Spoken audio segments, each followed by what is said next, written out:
Hi, I'm Shari Kaplan. I have been a mental health clinician for over 25 years, and I am a plant medicine formulator for about over 15 years.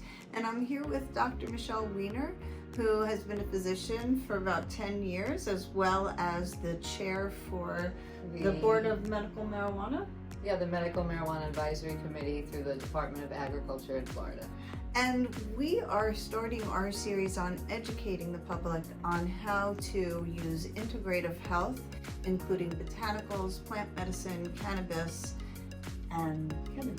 You know, I know that you've been using medical cannabis with your patients for over 4 years now. We've been using medical cannabis at our clinic, and Dr. Weiner and I have recently, in the past year, collaborated on quite a number of patients. So maybe you could share with everybody the role that cannabis can play in mental health and how it can be helpful. Sure. So we all have something called an endocannabinoid system, and that system is based around the fact that we make naturally occurring cannabinoids. So things that are almost like THC, the intoxicating molecule in cannabis, we actually make that in our body. So your body, so in addition to your circulatory system and your cardiovascular system, your endocrine system, like that endocannabinoid system overrides that or keeps that in order? So the receptors are actually found everywhere in our central nervous system, all of our organs, our muscles.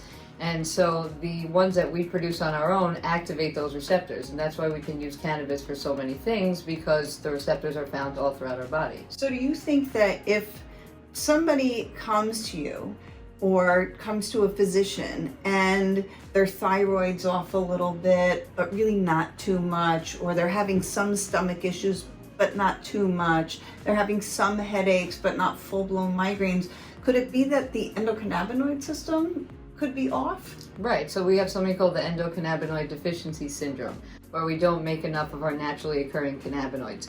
And people with fibromyalgia, chronic fatigue, IBS, these are all conditions that people don't have any pathology for. There's no labs, there's no tests that you do that diagnoses. So it seems like it's not objective. And because of that, they've done research seeing that all of these have a lack of endocannabinoids. And so the only way to help any deficiency is to replenish it. So that's when using cannabis can help. So you can be deficient in actually producing your own cannabinoids, but you can also, isn't the health of your receptors are also important as well, right? Right, so the receptor density is important, and the fact that we can make our own through better lifestyle choices like exercise and diet can actually increase our endocannabinoids.